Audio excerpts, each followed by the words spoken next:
Hello student, जैसा कि आपको ज्ञात है अपना जो चैप्टर चल रहा है वो थर्ड चैप्टर चल रहा है और चैप्टर का नाम है विद्युत विभव एवं विभवांतर। ठीक है, तो आज हम इसके नेक्स्ट टॉपिक की बात करने जा रहे हैं। ठीक है, बहुत इंपॉर्टेंट टॉपिक है, ध्यान से सुनना है, समझना है। ठीक, हाँ जी। तो टॉपिक का नाम है विद्युत द्विध्रुव के कारण विद्युत विभव।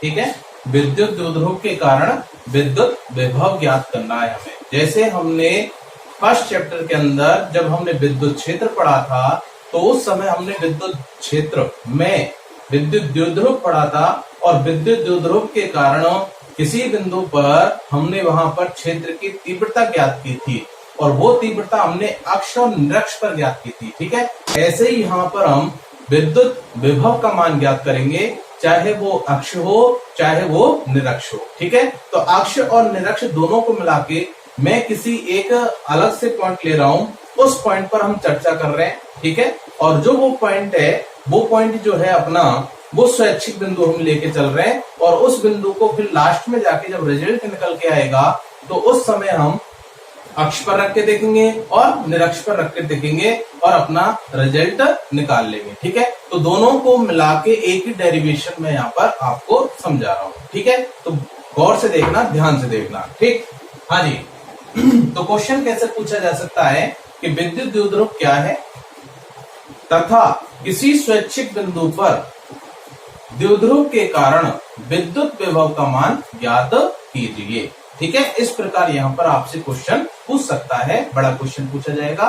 ठीक है, या फिर एक एक नंबर में कैसे क्वेश्चन पूछे जाते हैं इस टॉपिक से वो भी मैं आपको आगे चल के लास्ट में इस वीडियो के अंत में आपको बताऊंगा। ठीक है, हाँ जी।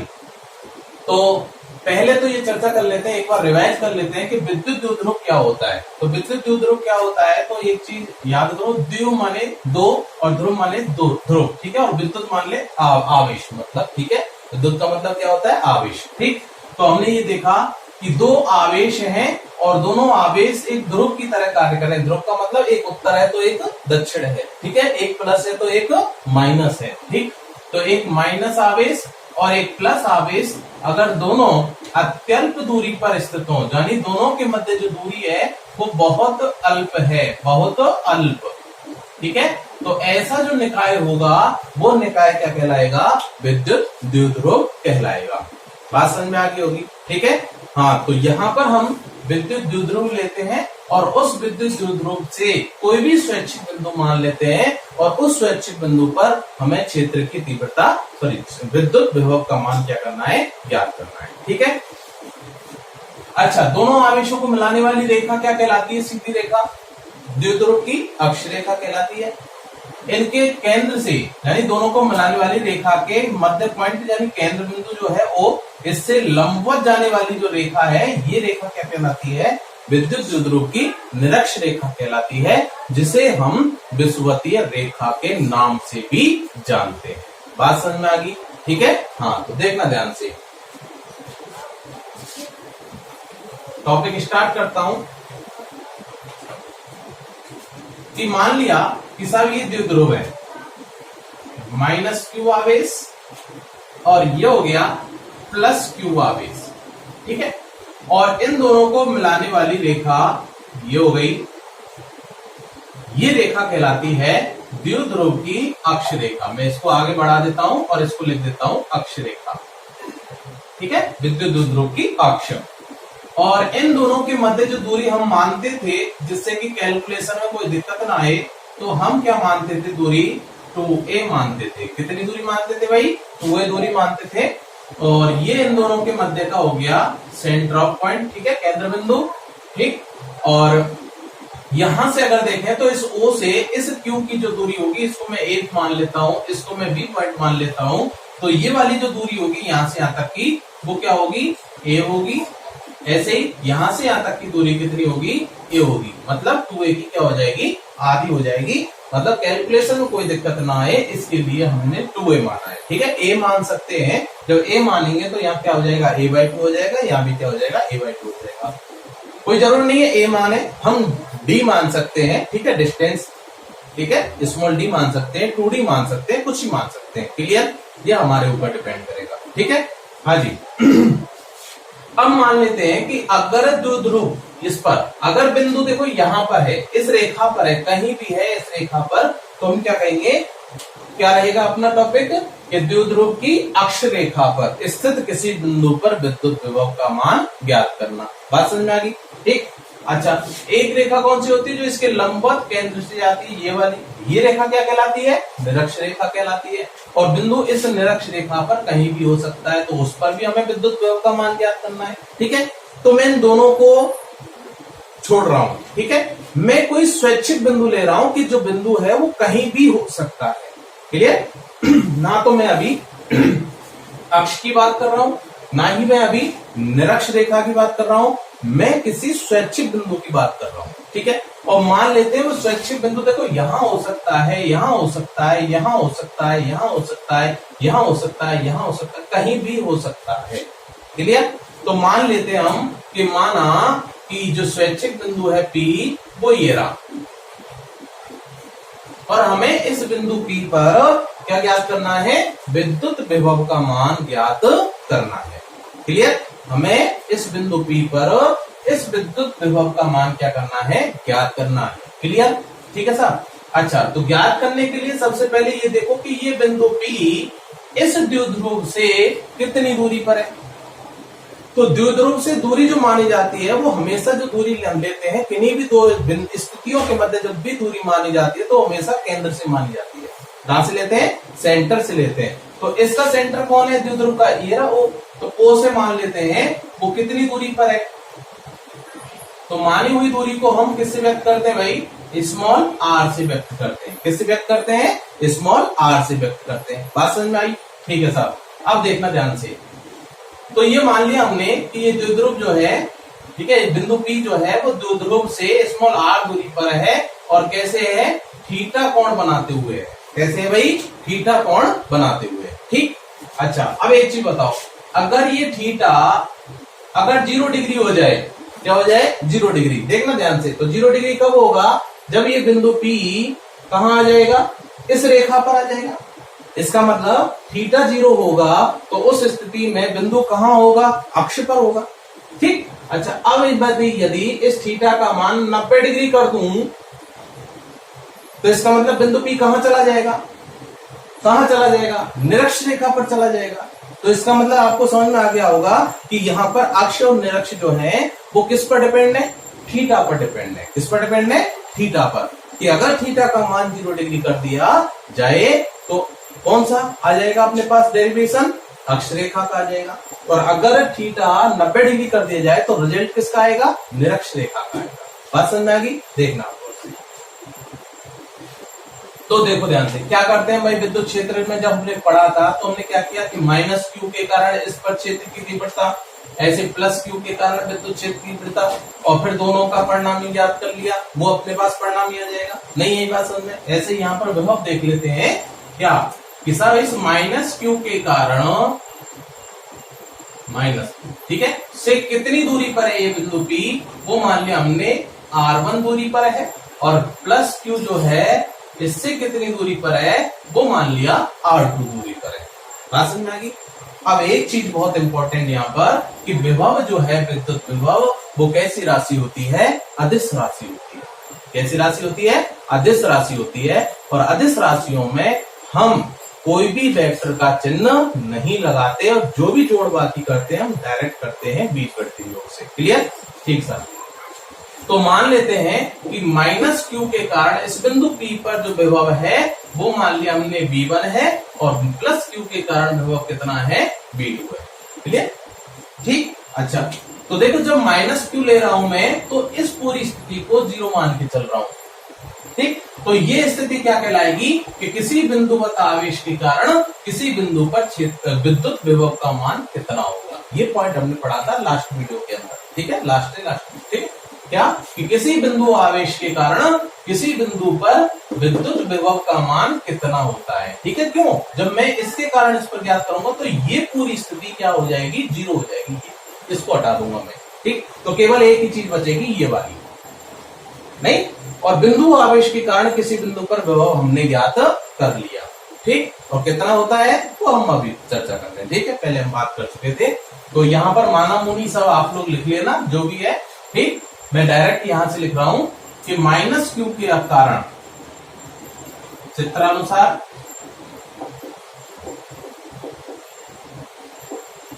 माइनस क्यू आवेश के कारण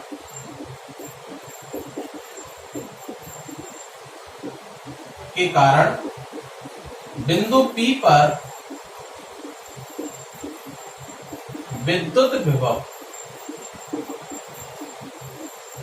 तो बताओ बिंदु आवेश के कारण विभव कितना माना मैंने, V1 माना यहां पर, और V1 का मान आएगा KQ अपॉन R1। ये तो होता है, अरे बिंदु आवेश के कारण विद्युत विभव कितना होता है, KQ अपॉन R होता है। अब यहाँ K, अब Q कैसा है यहाँ पर, ये वाला बिंदु आवेश माइनस है तो माइनस आ जाएगा। मैंने पहले बोला अदिश राशि अदिश राशि में प्लस है तो प्लस आएगा, माइनस है तो माइनस आएगा। और दूरी कितनी है दोनों के मध्य, R1, तो R1 मान ली। क्लियर, तो ये दे दिया हमने समीकरण नंबर 1। इसी प्रकार बोलो प्लस Q आवेश के कारण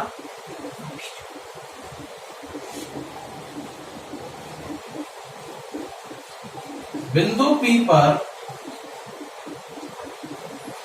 विद्युत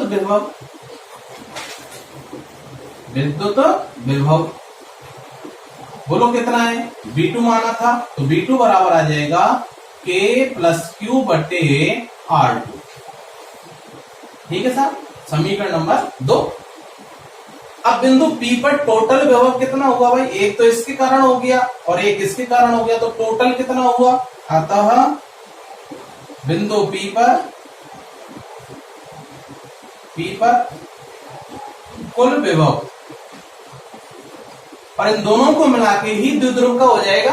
क्लियर, हाँ जी, तो बिंदु P पर कुल विभव कितना आ गया, V बराबर V1 प्लस V2, दोनों टोटल कर देंगे, क्यों अदिश राशि है। ठीक है, तो यहां से मान रखने पर 1 व 2 से मान रखते हैं तो कितना आएगा, V बराबर आ जाएगा K Q अपॉन R1। ठीक है, किसका है, माइनस का है, plus K Q upon R2 plus का। समझ में आ गया, हाँ जी। तो यहां से इसको उधर ले जाओ, इसको इधर ले जाओ, ठीक है, या फिर K Q कॉमन ले लो, कैसे भी देख लो।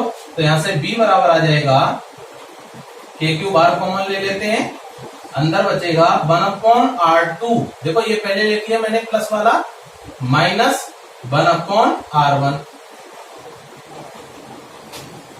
ठीक है, तो ये स्टेप आ गई अपने पास, समझ में आया।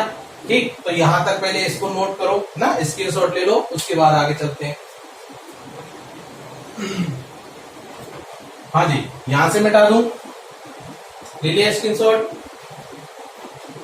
हाँ तो मिटा देता हूं।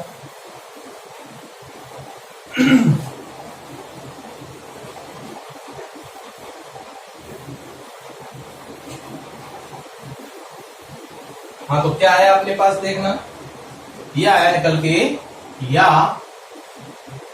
V बराबर KQ, एलसीएम ले लेते हैं। यहां पर क्या आएगा एलसीएम, R1 R2, एलसीएम आ गया, R2 का भाग लगाएंगे तो क्या बचेगा, R2 से R2 गया, R1 बचेगा, और R1 का 1 से गुणा करेंगे तो क्या आएगा, R1 माइनस ऐसे ही आ जाएगा R2।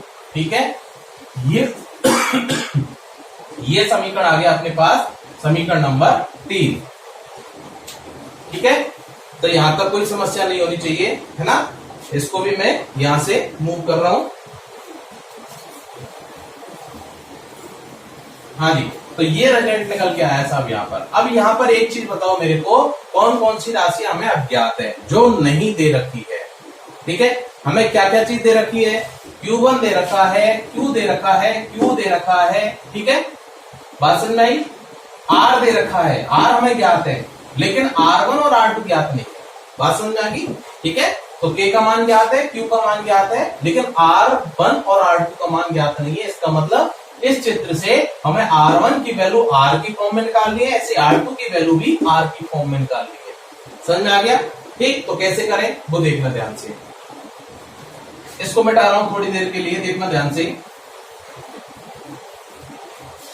हाँ जी, हम क्या करें साहब कि हमें r की वैल्यू निकालनी है, तो इसके लिए क्या करें कि जो r1, पहले ये बताओ r1 ज्यादा है या r ज्यादा है?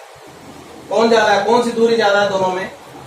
r1 ज्यादा है। ठीक, तो हम क्या करें कि इस r1 दूरी का एक चाप लें, जैसे छोटे छोटे बच्चे थे जो प्रकाल में चाप भरते थे, ठीक है, ऐसे यहां अंदाजे से हम एक चाप भरते हैं और वो चाप यहां पर प्रकाल की नोक रख के और इस रेखा पर काटते हैं, इस रेखा पर। ठीक है, इस रेखा को मैं थोड़ा आगे तक बढ़ा देता हूं,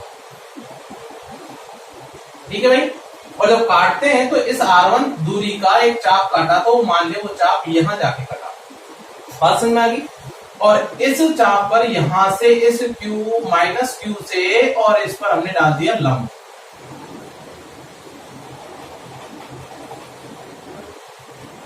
ये लो साहब, ठीक है, ये लंब डाल दिया। अब एक चीज बताओ, ये जो टोटल दूरी आएगी अब यहां से यहां तक की, ये यहां से P से लेके और M पॉइंट मान लिया मैंने, तो PM जो दूरी आएगी वो कितनी आएगी? PM बराबर बोलो, ये आएगी R1। नहीं, ये बात समझो, क्यों? हमने जो चाप काटा है वो PM दूरी जो है, ये कौन सी दूरी है? AP वाली दूरी है, ठीक है, PM बराबर AP, ठीक, और जो कि R1 के बराबर है। अच्छा, अब देखना ध्यान से, अब ये PM जो है वो यहां से PM किसके बराबर है? PO प्लस OM के बराबर है। कि अगर मेरे पास इस OM की वैल्यू आ जाए तो मैं R प्लस OM कर दूंगा। नहीं, ये बात समझ में है ना? तो देखना गौर से कि ये कोण थीटा है, तो बताओ ये वाला कोण कितना होगा? ये वाला, ये शीर्ष सममित कोण हो गया दोनों, ठीक है, तो ये भी कोण क्या होगा? थीटा होगा। तो ये शीर्ष सममित कोण हो गए। अच्छा, अब देखना ध्यान से कि ये वाली दूरी कितनी है? यहां से यहां तक की ये दूरी कितनी है? A है, ठीक है, तो ये वाली दूरी A है, तो इसका मतलब ये थीटा कोण हमें पता है, ये दूरी A पता है, तो ये वाली दूरी हम निकाल सकते हैं आसानी से, है ना? कैसे? देखना, ये कोण थीटा और ये वाला कोण कितना है? 90 डिग्री। क्या लंब डाला हमने यहां से, ठीक है, चाप पर लंब डाला है, चाप पर लंब क्या है? 90 डिग्री। अच्छा, ये 90 डिग्री हो गया, ये कोण थीटा हो गया, तो इसका मतलब ये वाली वजह क्या कहलाएगी? आधार। ये क्या कहलाएगी? आधार। ये क्या कहलाएगी? लंब। और ये क्या कहलाएगा? कर्ण। इसका मतलब कर्ण और आधार अपने पास है, और आधार और कर्ण किसमें आते हैं? कॉस थीटा के अंदर आते हैं। बात समझ में आ गई? ठीक, तो देखना ध्यान से, यहां से निकालते हैं। पुनः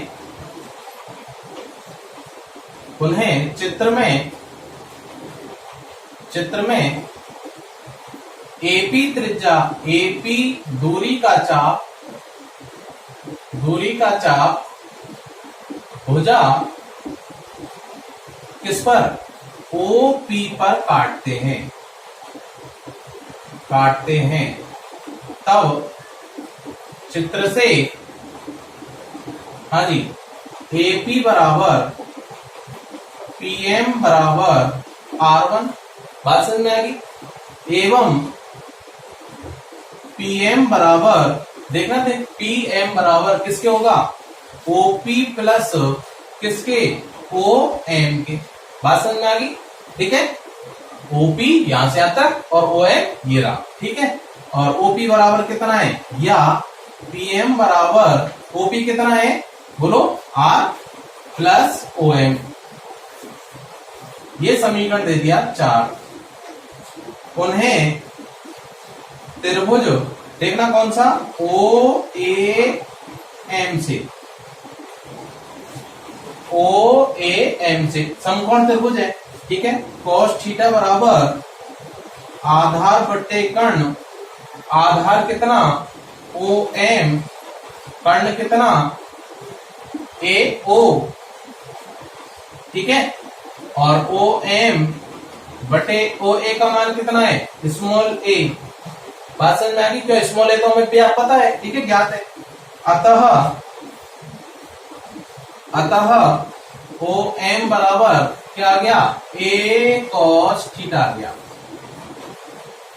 सही है, A इधर गुणा हो जाएगा, तो OM की जो वैल्यू आएगी वो क्या आएगी? A cos थीटा आ जाएगी। ये समीकरण आ गया अपने पास, कौन सा? समीकरण नंबर 4। क्लियर?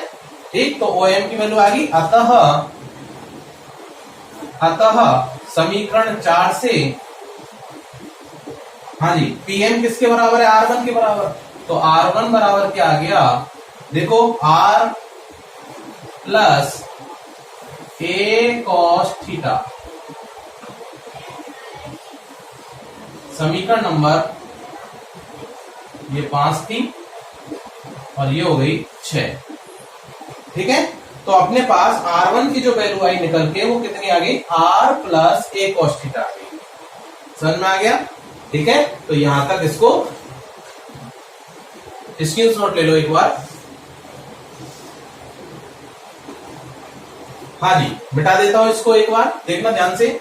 यहां से मिटा रहा हूं मैं, क्यों, अपने पास यहां से वैल्यू रखनी है मेरे को, ये R1 और R2 की। अब मैं R2 का मान ज्ञात करेंगे। ठीक है, किसका मान ज्ञात करेंगे, R2 का। अब देखो R2 का कैसे करेंगे, वो इसी प्रकार। अब एक चीज बताओ, R ज्यादा है, ये वाली दूरी ज्यादा है, OP या फिर BP ज्यादा है, कौन सी ज्यादा है, देखो गौर से, ये वाली दूरी ज्यादा है या ये वाली दूरी ज्यादा है, ये वाली दूरी ज्यादा है। तो इसका मतलब इतनी दूरी का जब चाप काटूंगा तो चाप कहां कटेगा, इनके मध्य कटेगा या इससे बाहर कटेगा, अंदर कटेगा। तो अंदर मान लिया कहां कट रहा है, वो मान लिया मैंने ये कट रहा है यहां पर, नहीं यही बात समझ में क्लियर। और ये पॉइंट मान लिया मैंने, कौन सा है, एन पॉइंट मान लिया, बात समझ में आ गई। और इस प्लस क्यू से इस एन पर क्या डाल दिए भाई, लंब डाल दिए, ये बसा, ये 90 डिग्री हो गया। बात समझ में आ गई। ठीक, देखो गौर से,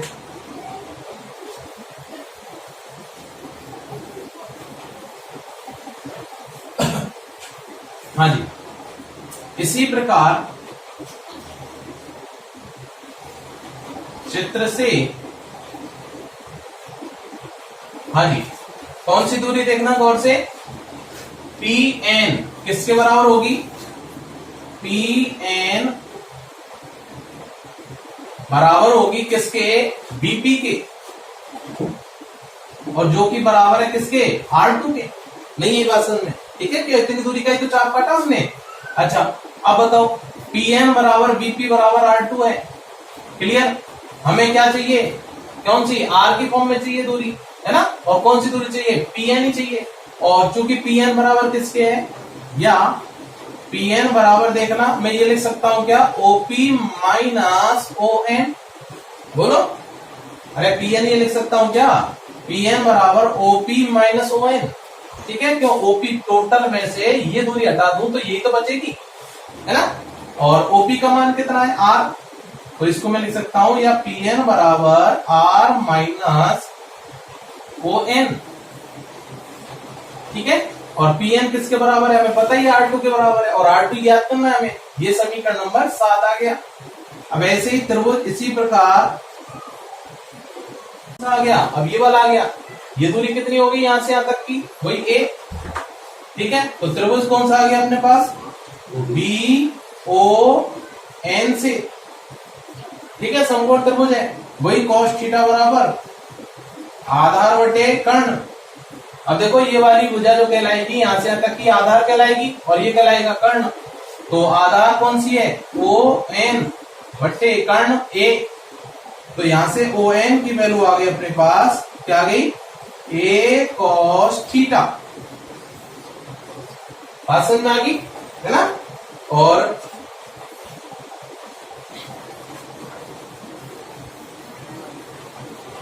देखना, अतः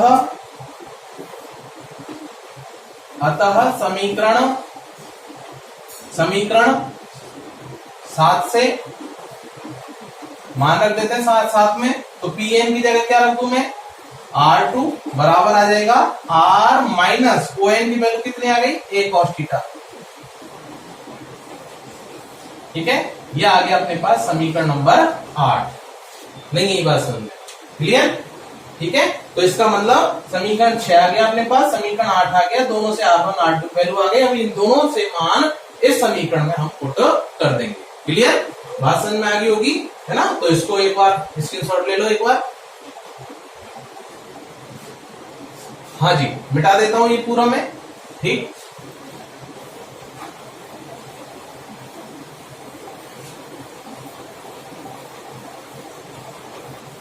देखो गौर से, अतः समीकरण 6 व 8 से मान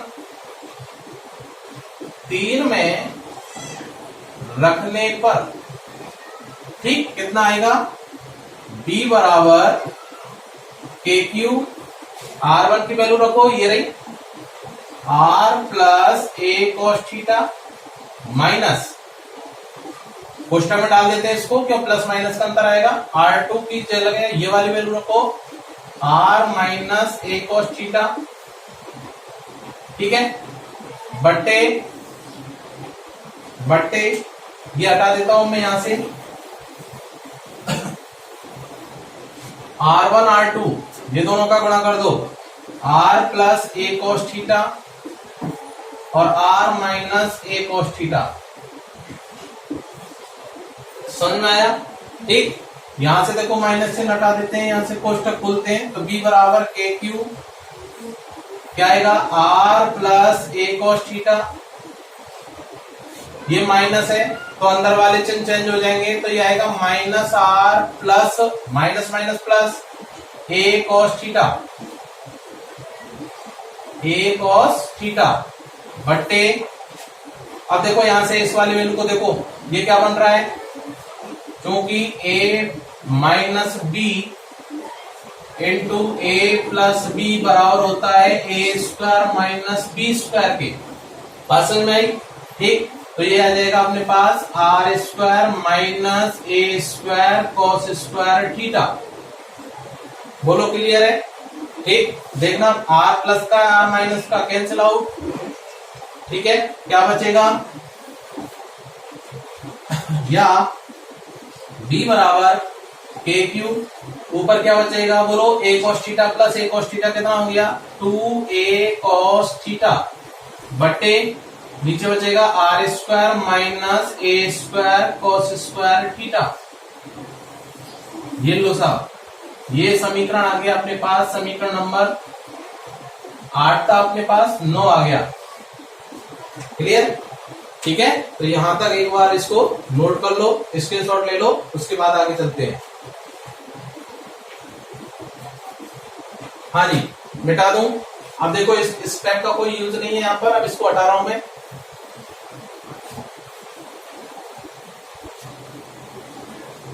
देखो गौर से, यहां से देखना b बराबर के q into 2a cos theta बटे आर स्क्वायर माइनस ए स्क्वायर कॉस थीटा, क्यू का अंदर गुणा कर देता हूं, देखना स्टेप लिख रहा हूं अगली, या b बराबर के q into 2a, Q into 2a, ठीक है, कॉस थीटा बट्टे नीचे बचेगा आर स्क्वायर माइनस ए स्क्वायर कॉस स्क्वायर थीटा, ठीक है, ये स्टेप बचेगी, ओके, ये मिटा रहा हूं,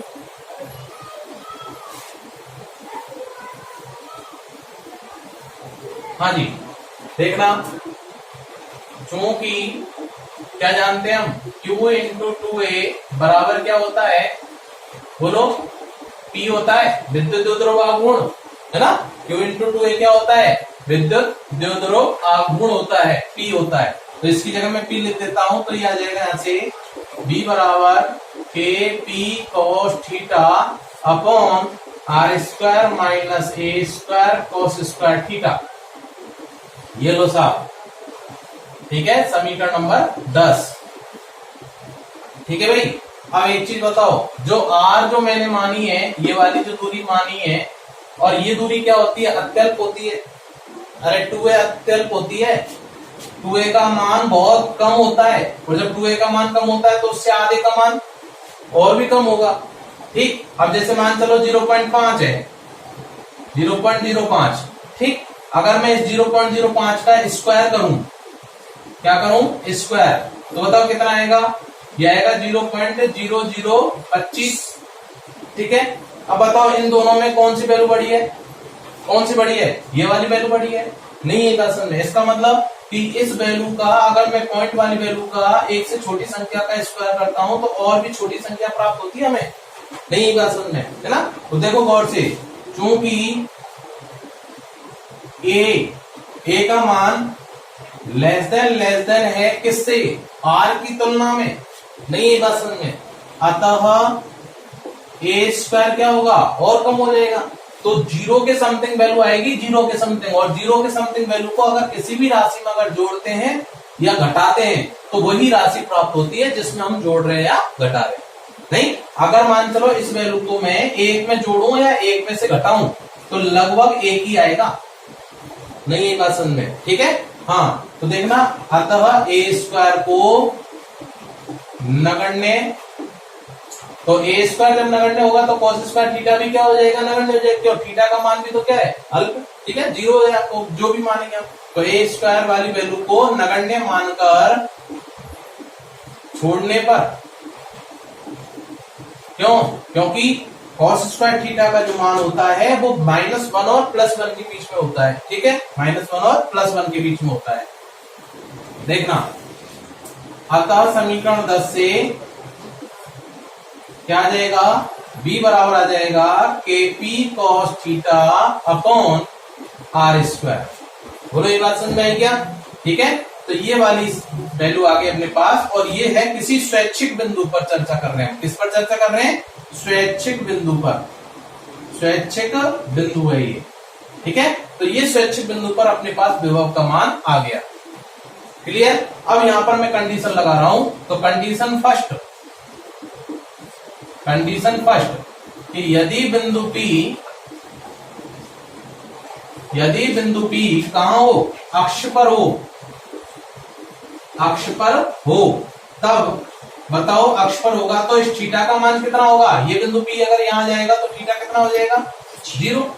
अतः समीकरण ए से बताओ cos थीटा कितना होगा, cos 0 का मान कितना होता है, 1 हो जाएगा, ठीक है। तो P अक्ष आएगा अभी ये, तो B अक्ष का मान कितना आ जाएगा अपने पास, KP अपॉन R स्क्वायर, नहीं ये बात समझ में, ठीक है।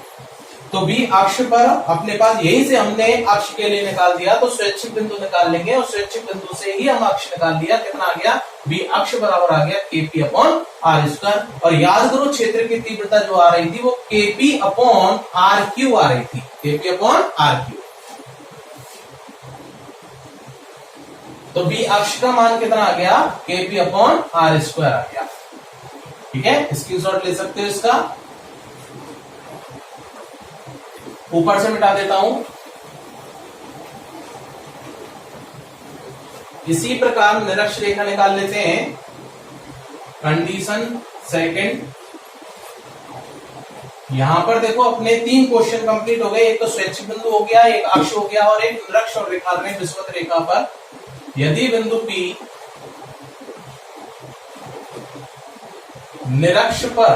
निरक्ष या विषुवतीय रेखा पर